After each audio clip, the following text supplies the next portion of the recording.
The air in Willow Creek always carried a certain stillness, a quiet hum that most residents found comforting. For Amelia Hayes, it was the sound of a fragile piece, one she had meticulously constructed brick by painstaking brick after the world had crumbled around her. Her life, once a vibrant tapestry of shared dreams and unspoken promises with her husband, David, had been reduced to ashes in a single, devastating moment 5 years prior. The accident, a horrific collision on a rain-slicked highway, had claimed him instantly, or so everyone believed. Amelia remembered the grief as a physical weight, pressing down on her chest, stealing her breath. She remembered the endless procession of condolences, the pitying glances, the hollow echo in their once lively home. For months, she drifted, a ghost in her own life, haunted by memories of David's booming laugh, the way he'd crinkle his eyes when he smiled, the comforting warmth of his hand in hers. He was her anchor, her compass, her entire world. Losing him had felt like losing a part of herself, a vital organ ripped from her very being. The world outside had continued its relentless spin, but Amelia felt stuck in a perpetual twilight, a prisoner of her sorrow. But time, as they say, has a way of dulling the sharpest edges of pain. Slowly, agonizingly, Amelia began to pick up the pieces. She sold their large house, too full of ghosts and echoes, and moved into a charming, smaller cottage on the outskirts of town, its garden a riot of colorful blooms. She threw herself into her work as a librarian, finding solace in the quiet rustle of pages and the hushed whispers of stories. She reconnected with old friends, tentatively at first, then with more confidence. And then there was Daniel. Daniel Maxwell was everything David wasn't. Where David had been boisterous and impulsive, Daniel was calm and contemplative. Where David had been a force of nature, Daniel was a gentle breeze. He was a history professor at the local university, with kind eyes and a quiet strength that Amelia found herself increasingly drawn to. He understood her silences, respected her lingering grief, and never pushed her. Their relationship blossomed slowly, like the rarest of orchids, fragile yet resilient. He brought laughter back into her life, a warmth that had been missing for too long. He helped her believe that happiness, a real, tangible happiness, was possible again. Their engagement, a year ago, had been a quiet affair, a promise whispered under the soft glow of a moonlit night. It wasn't a replacement for what she had lost. Amelia knew that. It was a new chapter, a testament to her capacity to heal, to love again. Willow Creek had watched her journey with quiet approval, a town that celebrated resilience. Everyone seemed genuinely happy for her. For Daniel, their wedding, set for the end of summer, was going to be a small, intimate ceremony in her garden, surrounded by the vibrant blooms she had nurtured back to life. It was to be a symbol of new beginnings, a celebration of the future. Then came the call. It was late on a Tuesday evening, a week before the wedding. The phone rang with an unfamiliar number, a low hum that vibrated through the quiet house. Amelia, curled on the sofa with a book, hesitated before answering. "Amelia Hayes?" a gruff, disembodied voice asked. "This is Detective Miller from the State Police. We need you to come down to the station."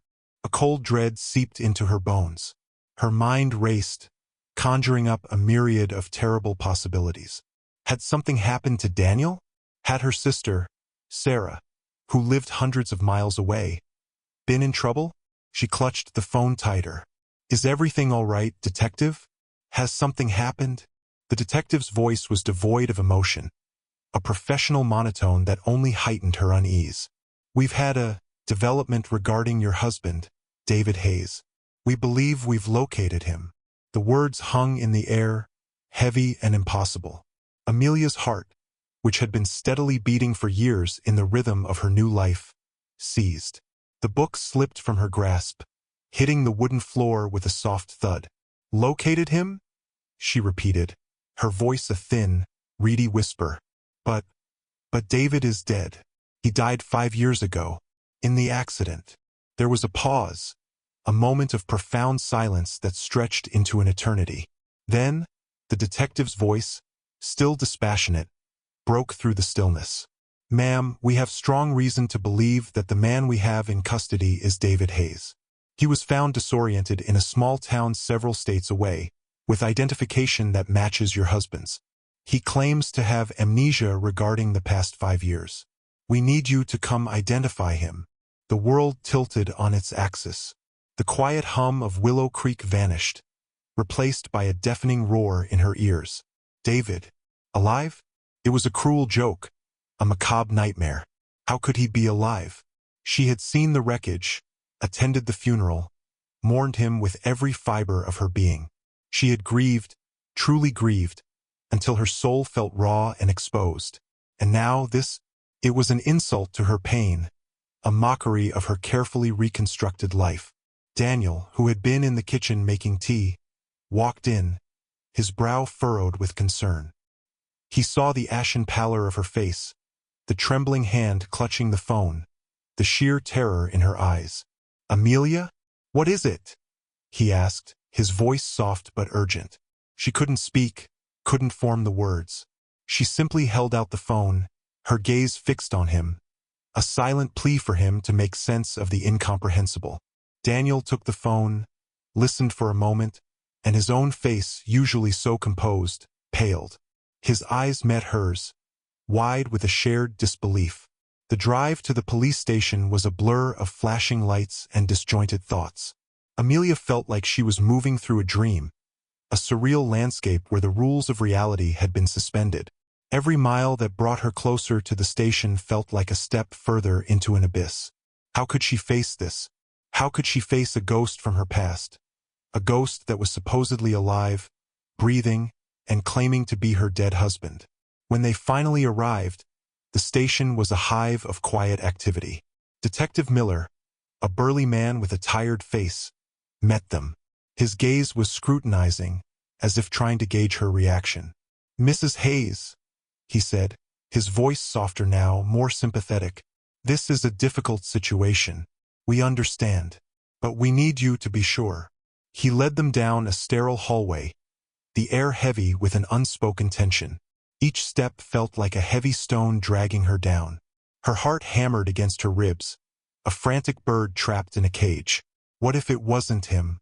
What if it was some cruel imposter, a sick prank designed to torment her?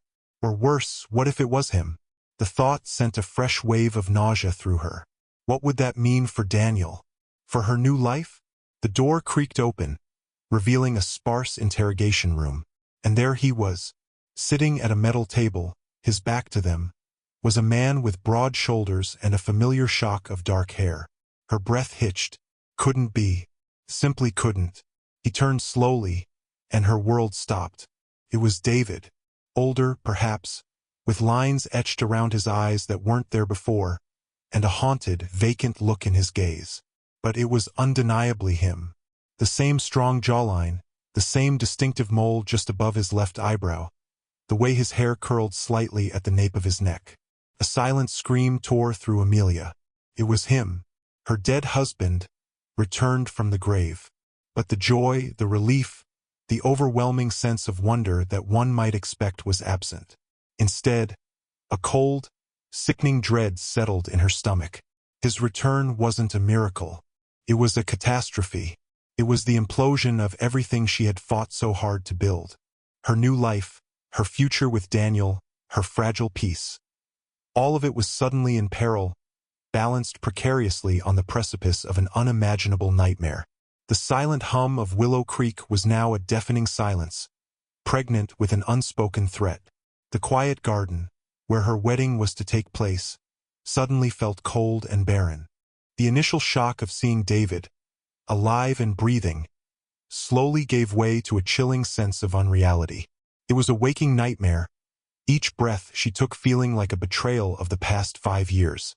Detective Miller, observing her silent, horrified reaction, gently motioned for her to sit.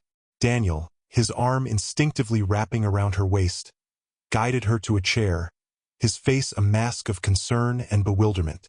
"Mr. Hayes?" the detective began, his voice directed at the man who was once her husband. "Do you recognize this woman?" David, his eyes still distant, slowly turned his gaze to Amelia. There was a flicker, a brief spark of something that might have been recognition, but it quickly faded into that same vacant stare. "Amelia," he murmured, his voice hoarse, as if unused. "My wife." The words were devoid of warmth, a mere statement of fact, lacking the intimacy she remembered. It was not the David who would call her Ames.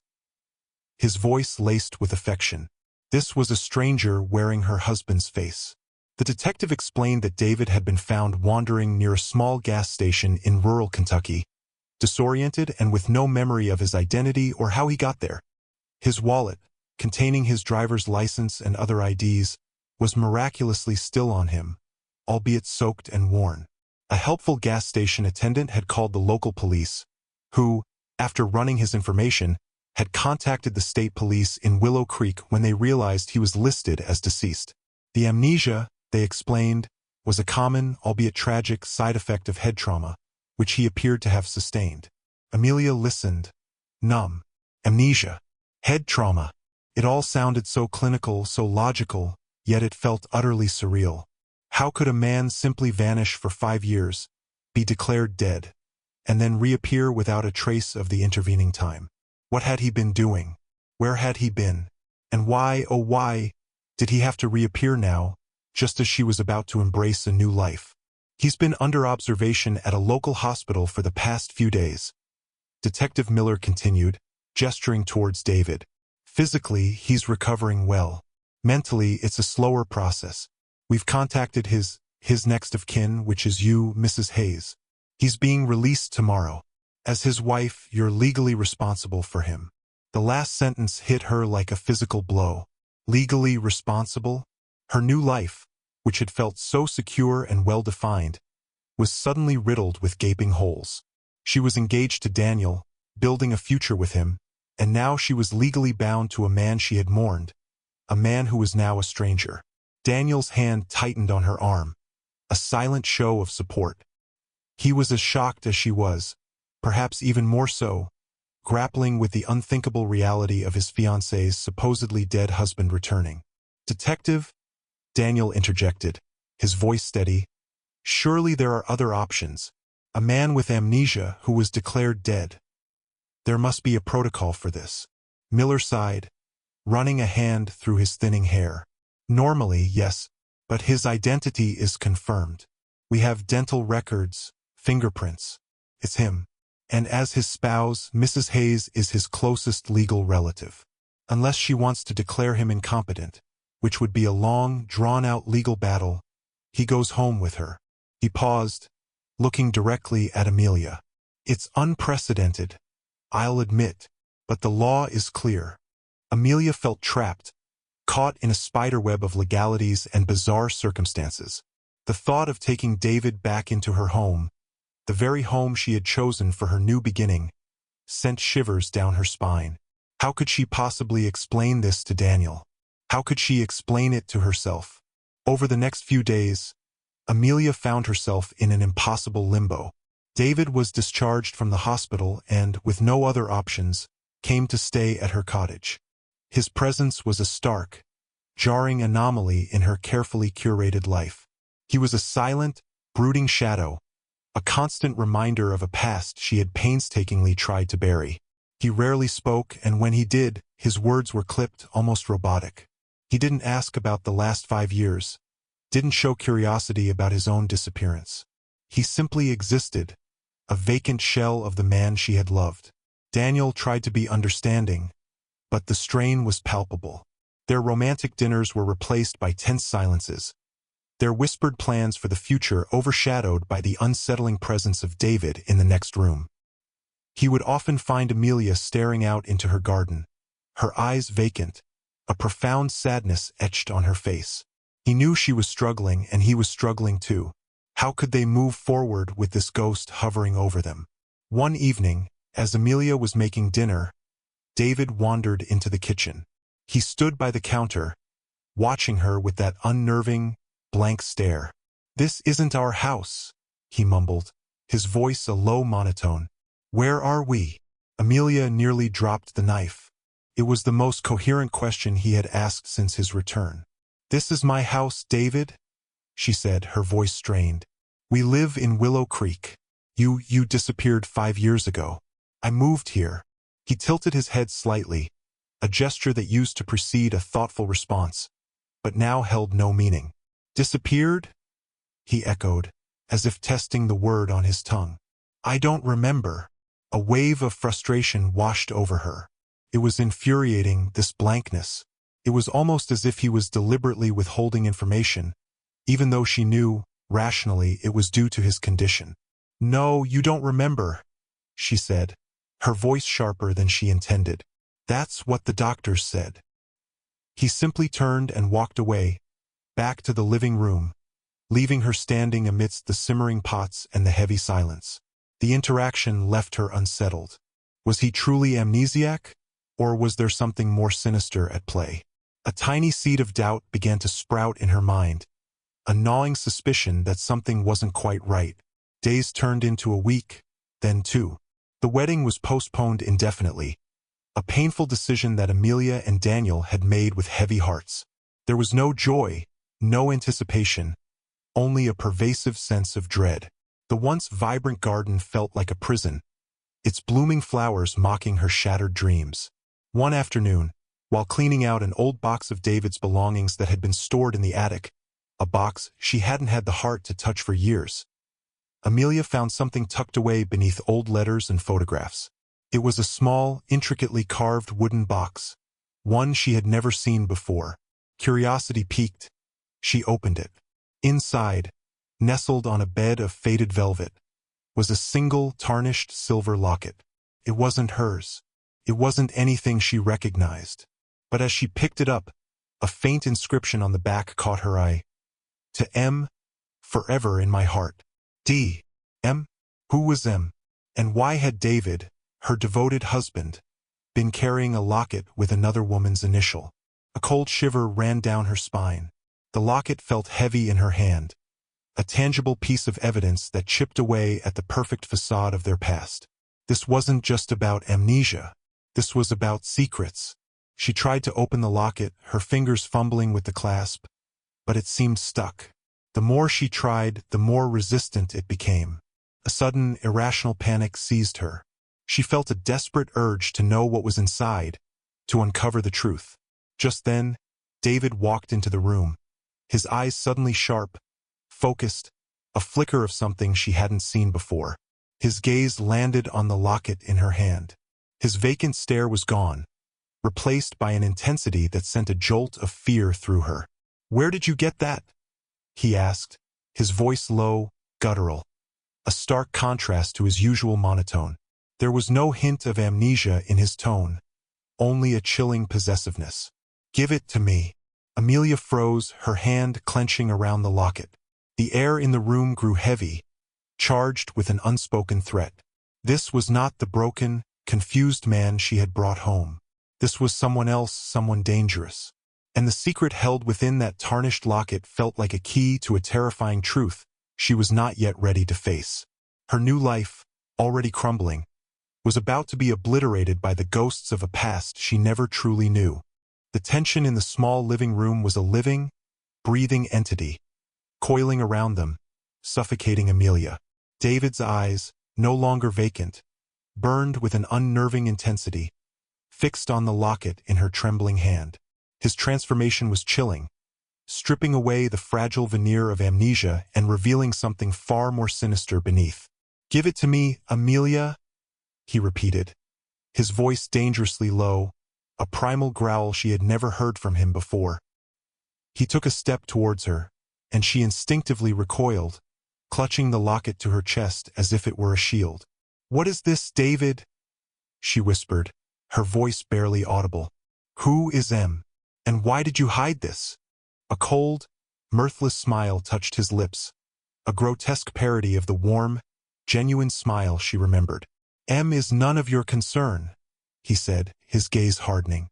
"And some things are better left hidden, aren't they, Ames? Especially when they threaten to unravel everything." The casual use of her old nickname, Ames, sent a fresh wave of nausea through her. It was a cruel mockery, uttered by a stranger who wore David's face. She knew, with a certainty that settled deep in her bones, that this man, this resurrected phantom, was not the husband she had grieved. He was something far more dangerous, a manipulator, a deceiver. The amnesia had been a performance, a meticulously crafted lie. Suddenly, he lunged. Amelia cried out, scrambling backwards, but he was too fast. His hand clamped around her wrist, strong and unyielding, prying her fingers open. The locket, dislodged, clattered to the floor. Before she could react, he kicked it, sending it skittering under the old antique cabinet in the corner of the room. "You shouldn't have dug around, Amelia," he snarled, his eyes blazing. "Some secrets are meant to stay buried." Just then, the front door opened, and Daniel walked in, a bouquet of Amelia's favorite wildflowers in his hand. He stopped dead in his tracks, his eyes widening at the sight of David looming over Amelia, her face pale with terror. The flowers slipped from his grasp, scattering on the polished wood floor. "What's going on here?" Daniel demanded, his voice ringing with a protective fury. He took a step forward, placing himself between Amelia and David. David's eyes narrowed, a flicker of something akin to recognition, or perhaps pure malice, crossing his face as he looked at Daniel. Well, Daniel. Always the hero, aren't we?" he sneered, a chilling familiarity in his tone that confirmed Amelia's worst fears. He knew Daniel. He had known all along. The air crackled with unspoken animosity. This wasn't a reunion. It was a confrontation. "You knew him?" Amelia gasped, turning to David, a fresh wave of betrayal washing over her. "You knew who Daniel was? All this time, the amnesia? It was a lie." David laughed, a low, guttural sound that sent shivers down her spine. "A necessary performance, my dear. One that worked beautifully, wouldn't you say? Got me right back into your cozy little life. Didn't it?" The casual cruelty of his words, the sheer audacity of his deception, stole her breath. He had orchestrated this. He had faked his death, vanished for 5 years, and then returned, a wolf in sheep's clothing, to infiltrate her new life. But why? Why, David? Why would you do this? Amelia cried, tears welling in her eyes, not of sorrow, but of rage and profound disillusionment. He stepped back, a predatory gleam in his eyes. "Because you moved on, Amelia. You dared to move on. You dared to replace me." His voice rose, laced with a terrifying blend of resentment and possessiveness. "You think I was just going to let you live happily ever after with another man? After everything we had? Everything we had was a lie, wasn't it?" she retorted, her voice shaking but defiant. The locket, the secret, it all clicked into place with a sickening thud. "Who is M? What did you do during those 5 years?" David's gaze hardened. "Suffice it to say, I had some unfinished business to attend to. Business that required me to be out of the picture for a while. And you, my loving wife, provided the perfect alibi." He began to pace, his words dropping like poison into the quiet room. He revealed, with a chilling lack of remorse, that he had orchestrated his own death to escape a massive, tangled web of illicit financial dealings and a dangerous network of criminals he had become entangled with. The accident was a carefully planned ruse, the burned-out car a decoy, the body inside another victim of the real accident he had stumbled upon and expertly manipulated to appear as his own. He had then vanished, using a new identity and the resources he had siphoned away over years of elaborate fraud. Amelia listened in horror, her world crumbling for a second time, this time with a far more brutal finality. Her loving, dependable David was a criminal, a master manipulator who had faked his own death, abandoned her, and then returned, not out of love, but out of a twisted sense of ownership. "And now you're back," Daniel said, his voice laced with disgust. "After all this time, you just show up and expect her to what? Forgive you? Take you back?" David stopped pacing, his eyes cold and calculating. "Not necessarily forgiveness, Daniel. Just compliance. You see, I need access to certain resources that only Amelia has access to. Resources that are tied to my old life, my old identity. And I need her to keep quiet about my return from the dead. If word gets out, My past catches up to me, and believe me, you don't want to be involved when that happens. The threat hung in the air, thick and menacing. He wasn't just here to destroy her new life. He was here to use her. What resources? Amelia asked, her voice trembling. He smirked. Our joint accounts, the properties we owned, various investments. All those things you painstakingly managed after my death. They're still linked to my original identity, and I need them. And if you refuse, Amelia, I can make your life, and Daniel's, a living hell. I can reveal everything, accuse you of fraud, destroy your reputation. And believe me, the people I'm hiding from, they're not forgiving. He then revealed the most shocking detail of all. The woman M was not a lover, but a partner in his criminal enterprise. A ruthless individual who was now pursuing him for a large sum of money he had double-crossed her out of. His return wasn't about reclaiming Amelia. It was about using her as a shield, a cover, and a means to access his hidden funds, all while evading a far more dangerous enemy than the law. The locket, he chillingly explained, contained not a picture, but a tiny, encrypted USB drive holding incriminating evidence against M and her network, a failsafe he had prepared in case she ever turned on him. He had been trying to access it from afar, but needed to physically retrieve it from its hiding place, his old house, which Amelia had sold. Amelia felt a wave of dizzying horror. She wasn't just dealing with a returned husband.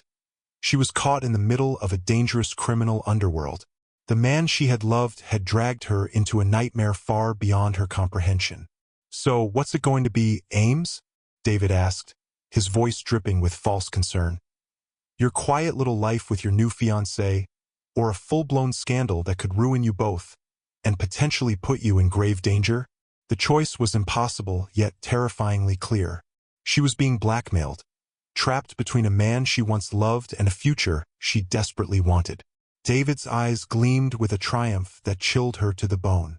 He had her, and she knew with sickening certainty that this was just the beginning of his cruel game. Her fragile peace, her precious new life, was not just destroyed. It was now a weapon in his dangerous hands. The locket, still hidden under the cabinet, held a secret that could either free her or condemn her. The weight of David's ultimatum hung heavy in the air, pressing down on Amelia and Daniel like an invisible force. The silence that followed his chilling confession was broken only by Amelia's ragged breathing and the frantic beat of her own heart. She looked at Daniel, his face etched with a mixture of disbelief and fierce protectiveness. He was ready to fight, she knew, but against a ghost from the past who wielded power she couldn't comprehend. What do you want us to do? Daniel finally asked, his voice low and steady, though a tremor of anger was barely suppressed. David's smile widened, a truly menacing sight. Simple. I need Amelia to facilitate access to our old accounts, transfer funds, and basically act as my front, my legitimate face, while I pull the strings from the shadows. And for both of you, absolute silence about my return. You tell anyone, the police, your friends, even your family, and everything you hold dear will be destroyed. And trust me, the people I'm hiding from are far more ruthless than me. They don't just take your money, they take your life. The thought of complying sent a wave of revulsion through Amelia. To become an accomplice to this man, to perpetuate his lies, to risk her and Daniel's lives for his criminal enterprises. It was unthinkable. Yet, the alternative, the threat to Daniel, was even more terrifying. And the locket? Amelia asked, her voice barely a whisper. What about the locket? David's gaze snapped to the cabinet under which it lay hidden. Ah, the locket, a valuable piece of insurance. It contains information that can put M and her entire network behind bars, or worse. I need it, and I need it now. It was supposed to be my leverage against her, my way out of this mess. But now, it's also your leverage, isn't it? He chuckled, a chilling sound. A little twist of fate, wouldn't you say? Amelia looked at Daniel. There was a silent understanding passing between them. They were trapped, but perhaps, just perhaps, the locket was their only chance. Give us some time to think, Daniel said, his voice firm. We need to process this. David nodded, his eyes still gleaming with predatory satisfaction. Of course. But don't take too long. My associates are impatient, and M is getting closer. I'll be back tomorrow morning. By then, I expect you to have made your choice." With that, he turned and calmly walked out, leaving them in the stunned, suffocating silence. As soon as the door clicked shut, Amelia collapsed into Daniel's arms, tears finally streaming down her face. "What do we do, Daniel? He's a monster. He'll destroy us." Daniel held her tight. "We fight, Amelia. We don't let him win. We find that locket, and we figure out a way to use it." They spent the rest of the night in a desperate, frantic search for the hidden locket. They moved the heavy antique cabinet, their fingers scrabbling in the dust and shadows beneath it. Finally, Daniel's fingers brushed against something cold and metallic. He pulled it out, the tarnished silver locket. Amelia's heart pounded. This was it, the key to everything. But how to open it? They tried every method they could think of, but the clasp remained stubbornly shut.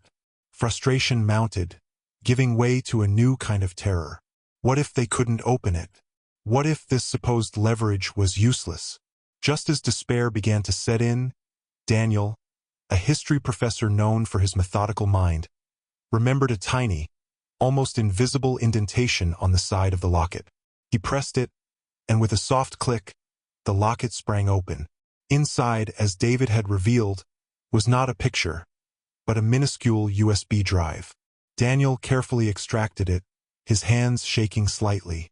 "We need to see what's on this," he said, his voice grim.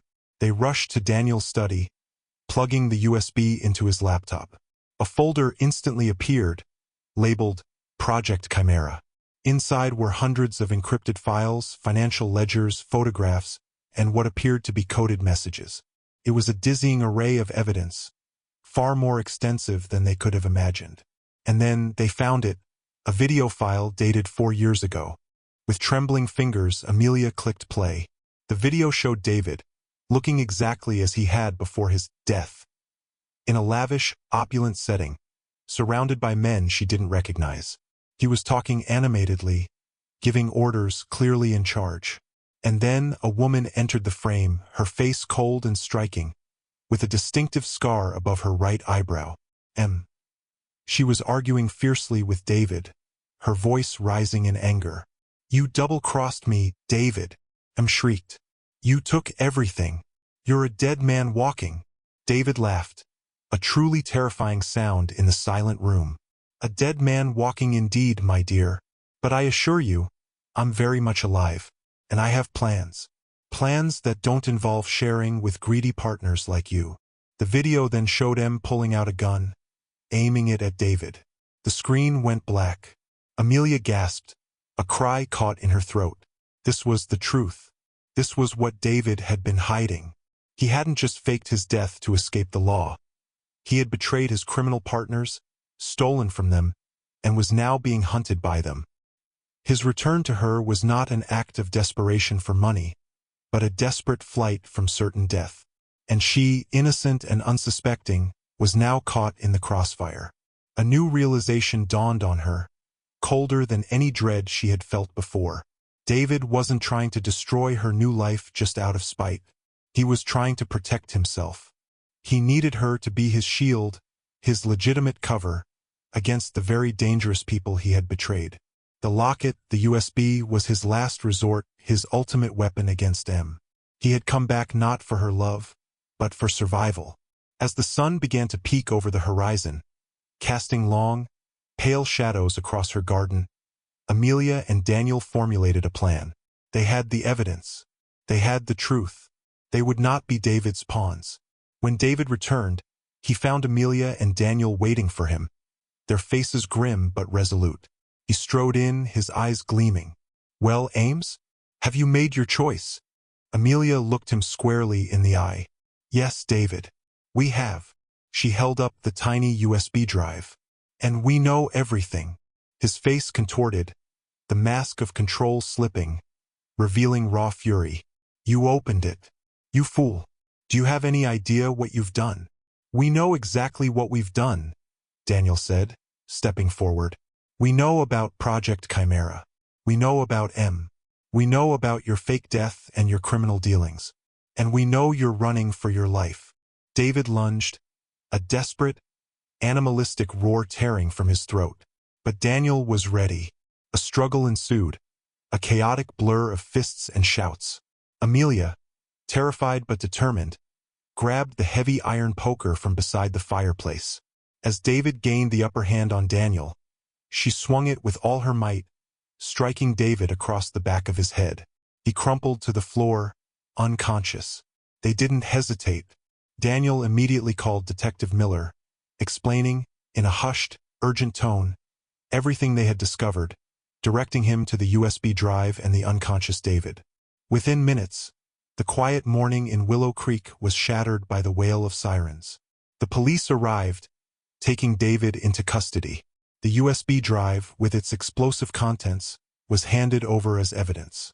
Detective Miller, though stunned by the revelations, acknowledged the irrefutable proof. David Hayes, the man presumed dead, was arrested not for his return, but for his crimes. The subsequent investigation quickly led to the dismantling of M's criminal network. A dangerous chapter closed. Amelia's life, once a tranquil garden, had become a battlefield, and she had emerged, battered but unbroken. The experience had scarred her, but it had also forged her, revealing a strength she never knew she possessed. The quiet town of Willow Creek, once again, had a new story to tell, a testament to the fact that sometimes the dead do return, but not always as heroes. In the aftermath, Amelia and Daniel finally had their quiet wedding in the garden. It was a small ceremony, imbued with a new depth of meaning. Their love had been tested, tried in the fires of deceit and danger, and it had emerged stronger, more resilient. They stood among the vibrant blooms, a symbol of their enduring hope, knowing that while the past might cast long shadows, it could not, and would not, define their future. Their home, once haunted by a phantom, was now truly theirs, filled with the promise of a life built on truth and unwavering trust. And as for David Hayes, he vanished back into the system, his name now forever linked to a chilling saga of betrayal and deceit. The man who had returned from the dead had indeed destroyed a life, but in doing so, he had inadvertently paved the way for a truer, stronger one to emerge from the ashes. Hey everyone, if this twisted tale of love, loss, and shocking secrets kept you on the edge of your seat, don't forget to like this video. Your support helps us bring more compelling stories to light. And if you haven't already, make sure to subscribe to our channel and hit that notification bell so you never miss another deep dive into the mysteries that lurk beneath the surface of seemingly ordinary lives. What do you think about Amelia's strength in the face of such betrayal? Let us know in the comments below.